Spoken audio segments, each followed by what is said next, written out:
They say love can blind a man. But what Chike experienced was not blindness. It was possession. And by the time he realized what had wrapped itself around his soul, it was already too late. This is the story of a man who married death itself and lived to tell about it. Chike was ordinary, a fisherman in a Muka village, where the forest met the stream and life moved with the rhythm of nature. He had strong arms, an honest heart, and dreams of building a family. At 32, he was ready. The village elders approved. His mother had already picked out 3 suitable wives. Everything was aligned. Then the forest fell.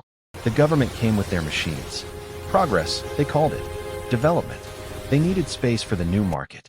The forest beside the stream had to go. Ancient trees that had stood for centuries crashed down in hours. The earth screamed. The animals fled. And the stream, once crystal clear, ran brown with displaced soil and broken roots. Nobody thought about what lived beneath. 3 weeks after the clearing, Chike went to the stream at dusk. The fish weren't biting anymore, not like before. He cast his net with practiced hands, watching the water ripple in the dying light. That's when he saw her. She emerged slowly, water cascading off skin that gleamed like polished ebony. Her face was perfection itself. High cheekbones, eyes that held starlight, lips curved in a smile that promised everything a lonely man could want. Her upper body moved with fluid grace. Human, completely human. But Chike never looked down. Not that first time. He couldn't tear his eyes from her face. You fish here often? Her voice was melody and honey. Chike's net slipped from his hands. Ah yes, every day. I've seen you.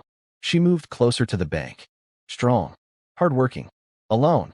Not by choice, he heard himself say. Words he'd never spoken aloud. What if that changed? She tilted her head. What if you never had to be alone again? Something in his chest tightened. Warmth spread through him like palm wine on an empty stomach. He should leave. He knew he should leave. But his feet had roots now. Her name was Neka. She told him she came from a distant village. That she was traveling.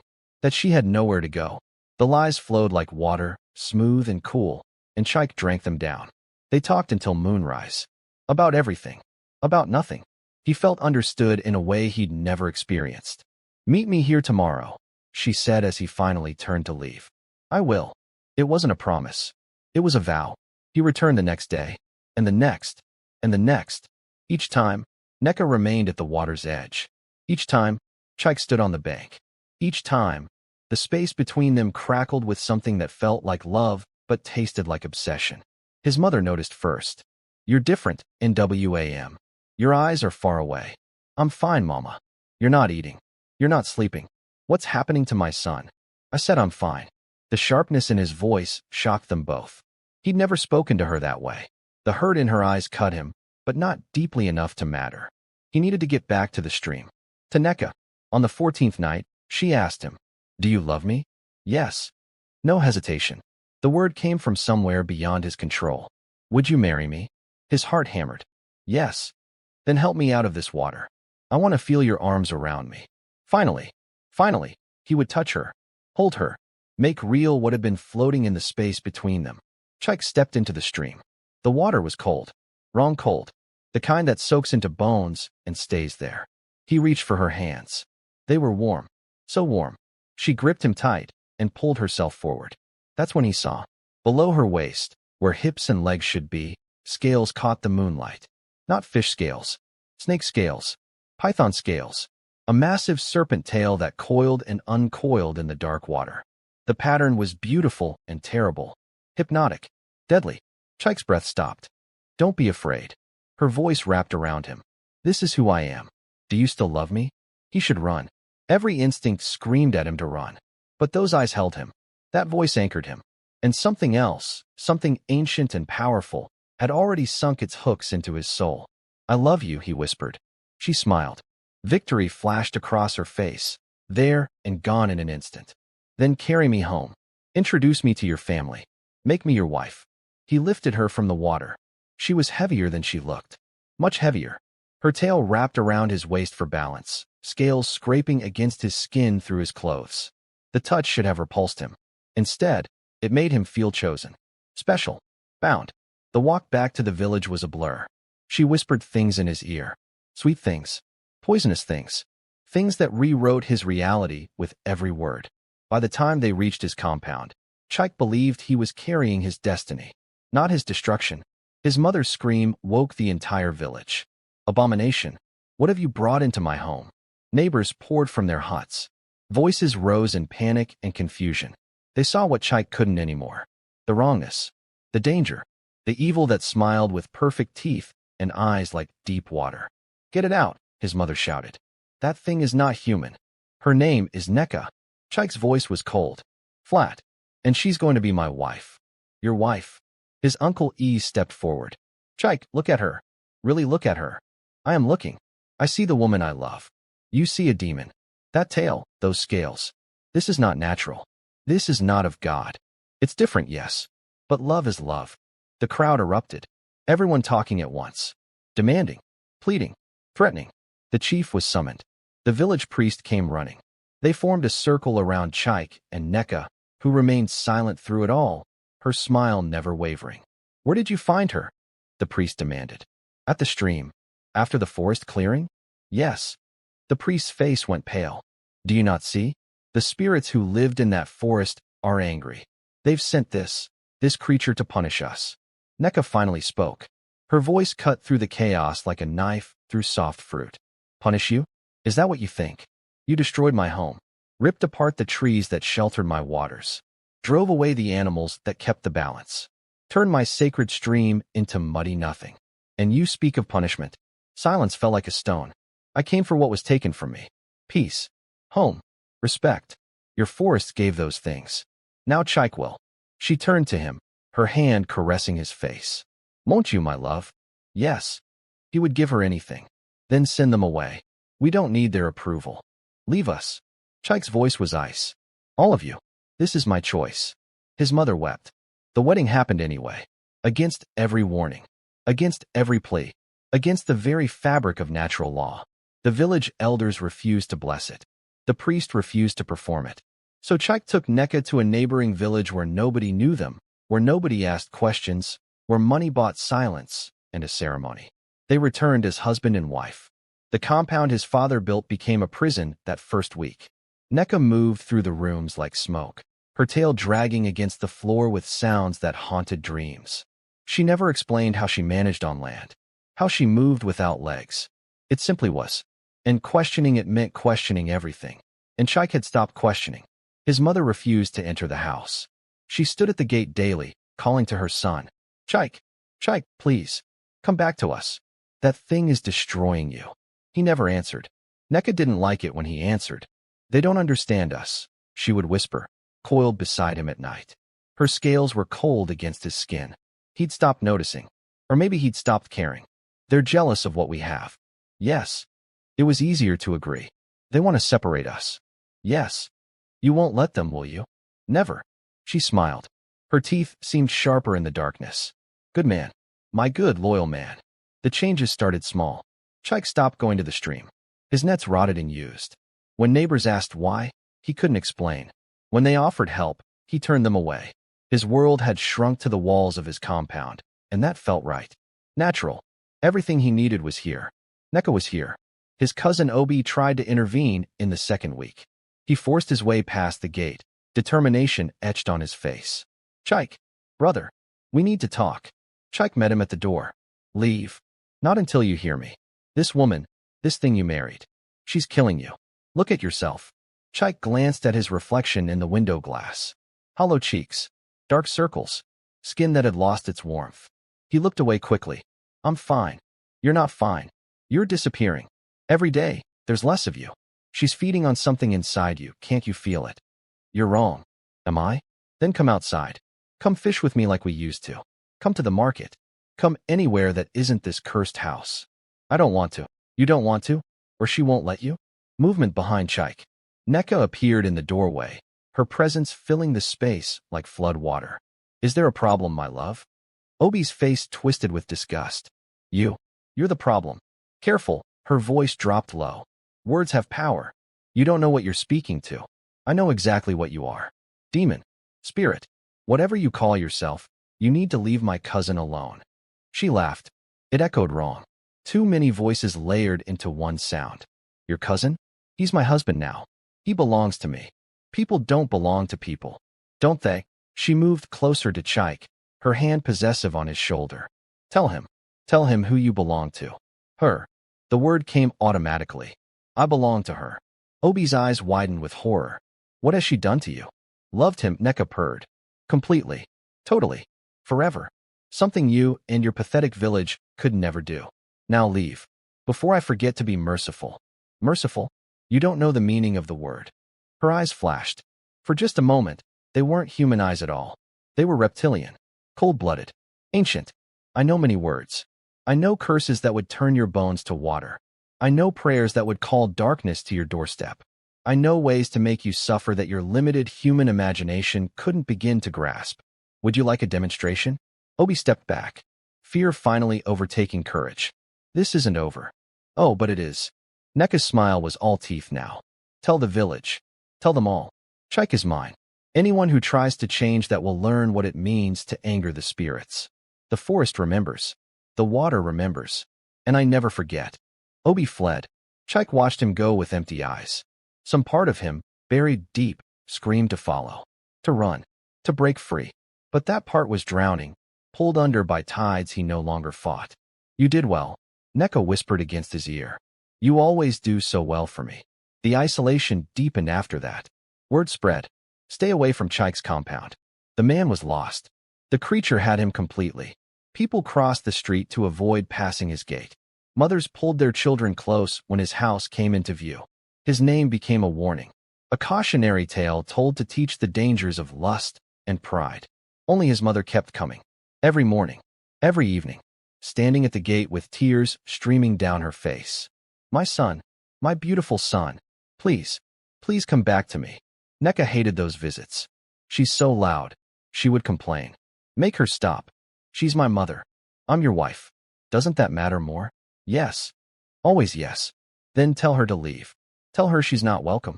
Tell her you don't need her anymore. The words festered in his mouth. Wrong. They tasted wrong. But he said them anyway. One evening, as his mother stood at the gate calling, he went to her. She saw him, and hope blazed across her face. Chike. Oh, thank God. You came out. Come home with me. We'll figure this out together. We'll. Stop coming here. She froze. What? Stop. Coming. Here. I don't need you. I don't want you. You're disturbing my peace. My son, you don't mean that. I mean every word. You're not my family anymore. Neka is. Just Neka. Go away and don't come back. His mother staggered like she'd been struck. Tears fell faster now. You're under a spell. This isn't you talking. It's me. This has always been me. You just never accepted it. Go. Now. She went. But the sound of her weeping followed him back into the house. Followed him into his dreams. Followed him into the spaces where his old self still struggled against the chains. Neka rewarded him that night. With words of love. With touches that burned like ice. With promises of forever. And Chike let himself believe that he'd made the right choice. That cutting away his past would somehow build a better future. The village tried one final intervention in the third week. A ceremony. The most powerful Dibia in 3 regions was summoned. He came with offerings and prayers and ancient rites meant to drive out evil spirits. The entire village gathered at the stream at dawn. They called for Neka to face judgment. To return to whatever hell had birthed her. She went. She actually went. Chike walked beside her, his hand in hers, her tail leaving a trail in the dust. The crowd parted. Fear and disgust rippled through them like wind through grass. The Dibia stood at the stream's edge. Old. Wizened. Eyes that had seen beyond the veil between worlds. He looked at Neka, and his expression never changed. You are not welcome here. This is my home, she replied calmly. This was never your home. The forest was your home. But you overstepped boundaries even then. You claimed dominion over waters meant to be shared. The forest spirits rejected you long before the humans cut down the trees. Murmurs swept through the crowd. This was new information. A crack in Neka's victim narrative. Her composure slipped. Lies. Truth. I have spoken with the spirits. They tell a different story. You were banished from the forest depths because you demanded sacrifice. Human sacrifice. Children drowned in your waters. Fishermen who refused to worship you pulled under and never seen again. The forest spirits bound you to prevent more death. The tree clearing was unfortunate, yes, but it did not give you the right to take revenge on innocent people. Innocent. Neka's voice rose. They destroyed. They destroyed trees. You destroyed lives. There is no equivalence. She hissed. An actual hiss like the serpent she was. You know nothing, old man. I know you have enslaved this man through ancient magic. Forbidden magic. The kind that corrupts souls and feeds on life force. Look at him. The Dibia pointed at Chike. He's dying. Slowly. Feeding your existence with his very essence. Eyes turned to Chike. He wanted to protest. To defend Neka. But the words wouldn't come. Because maybe, somewhere deep down he knew. The exhaustion. The emptiness. The way his life felt like it was leaking out through invisible holes. Release him, the Dibia commanded. Leave this place. Return to the deep waters where you belong. We will make offerings to appease your anger. We will plant new trees. We will restore what was taken. But you must release him and go. Neka's grip on Chike's hand tightened. Painful. Possessive. No. Then I will force you. You can try. The ceremony began. Incantations in languages older than memory. Smoke from sacred herbs. Water drawn from 7 streams mixed with 7 soils.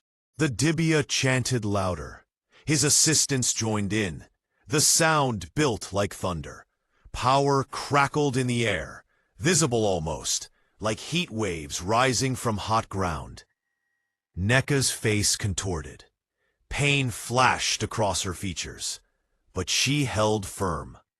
Her tail coiled tighter around Chike's legs, claiming, marking. You think your little rituals can break what I've built? She laughed through gritted teeth. I've bound him with cords stronger than your pathetic magic. He's mine, in this life and the next. The Dibia's eyes narrowed. Then I call on the forest spirits themselves, the true guardians, those you betrayed, those you defied. Come now, witness her crimes, demand justice. The temperature dropped. Wind picked up from nowhere. The trees that remained around the village bent and swayed, though there should be no wind. And then they came. Not visible to most eyes, but Chike saw them, shapes made of shadow and leaf. Ancient beings who walked between worlds. They surrounded Neka in a circle she couldn't break. For the first time, she looked afraid. No, no, you have no authority over me anymore. We always had authority, a voice spoke. It came from everywhere and nowhere. You broke sacred laws, demanded worship you hadn't earned, killed innocents. We bound you once. We should have destroyed you. I was forgotten, left alone in the depths, while humans prospered above. You were contained because you were dangerous. That hasn't changed. Neka turned to Chike. Desperation replaced arrogance. Tell them you love me, that you chose this. They can't take you if you choose me willingly. Chike opened his mouth. The words that always came so easily stuck in his throat. Love. Of course he loved her. Didn't he? He'd said it 1,000 times. Believed it. But standing here now, surrounded by ancient power and righteous anger, looking at her truly for the first time in weeks, he saw something different. Not a woman. Not even a monster. Just emptiness, wearing beauty like a mask. A void that consumed and gave nothing back. He'd called it love. But love doesn't hollow you out. Love doesn't turn you against everyone who cares for you. Love doesn't feed on your soul until there's nothing left but obedience. His voice cracked. Say it.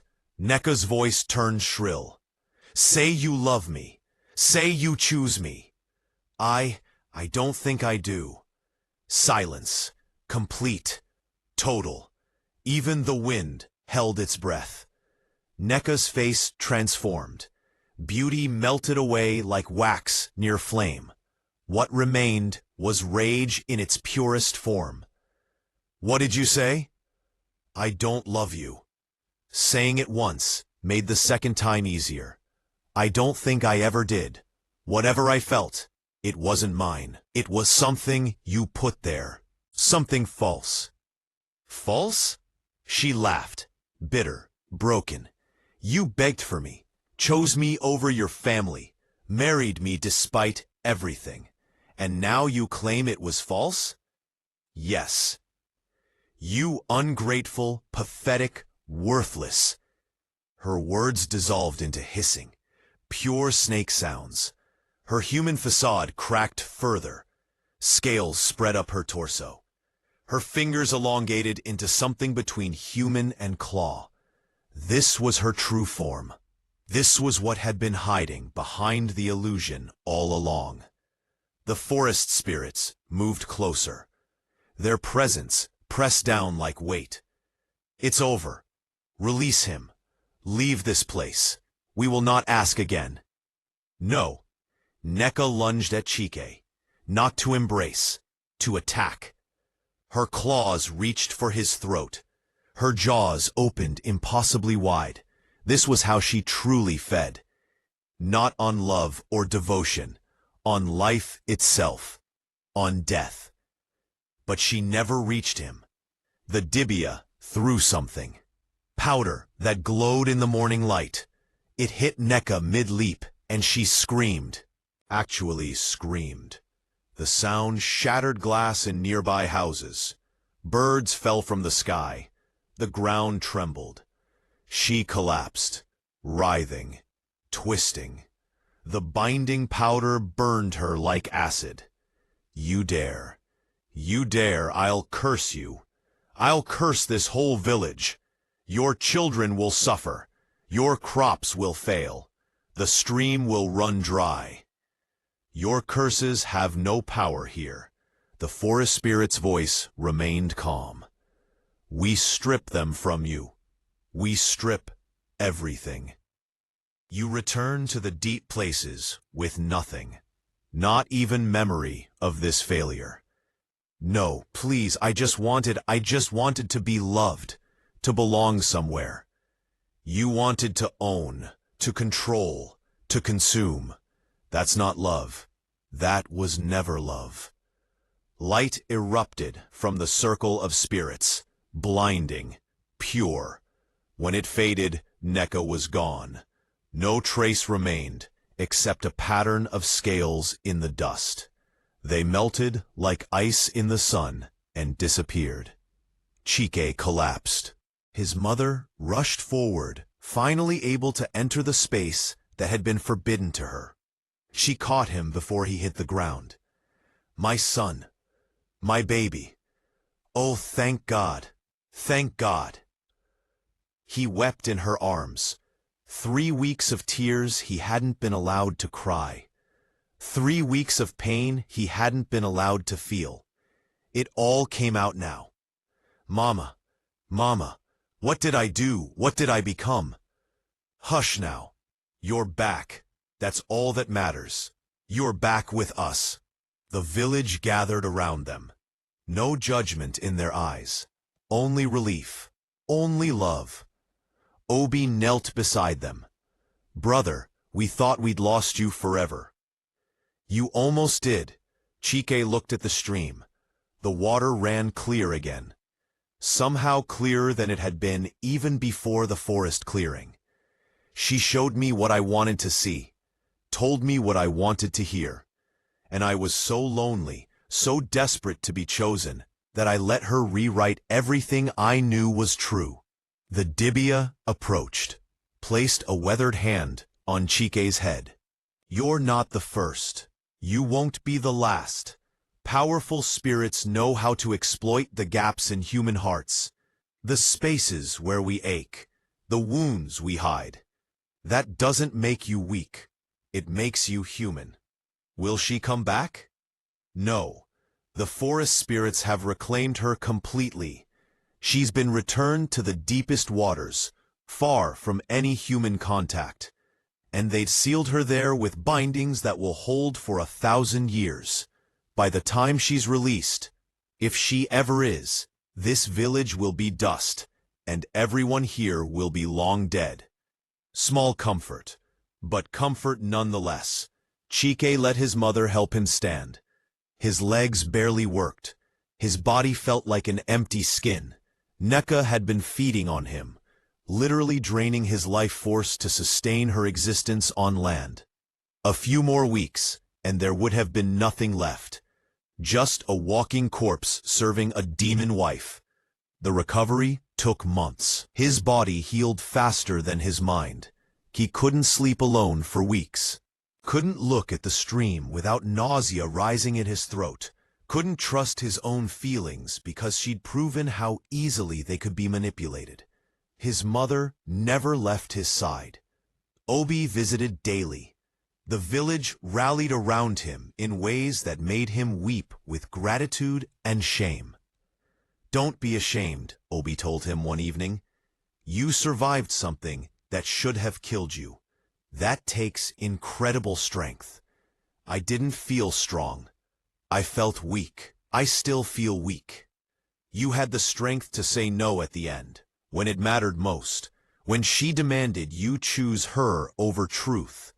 That's when you found your strength. Maybe that was true. In the moment when everything depended on it, some part of him, some core that she couldn't quite reach, had spoken up, had said no, had chosen reality over comfortable lies. The village planted new trees that season, not to replace what was lost.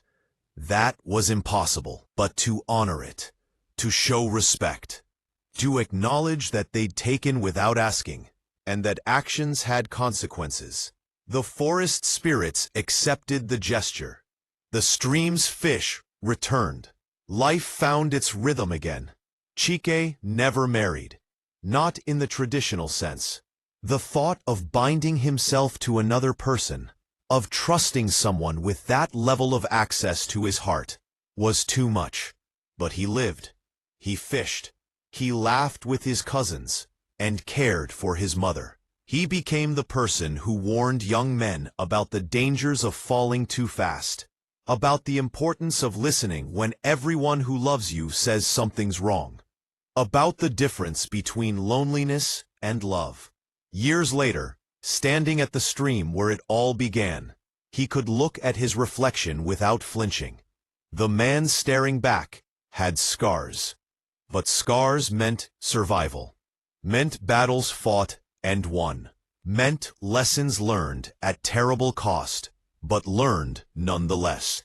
He thought about Neka sometimes, wondered if she was conscious in her prison, if she remembered him, if she felt anything like regret. Probably not. Creatures like that, spirits ancient and twisted, they didn't think like humans, didn't feel like humans. They were hunger wearing human shape, need dressed in scales, emptiness that consumed and never filled. She'd called it love, but he knew better now. Love built you up. Love made you more yourself, not less. Love connected you to the world, not isolated you from it. What she'd offered was the opposite. A cage made of devotion. A prison built from obsession. He'd escaped, barely, but he'd escaped, and that made all the difference.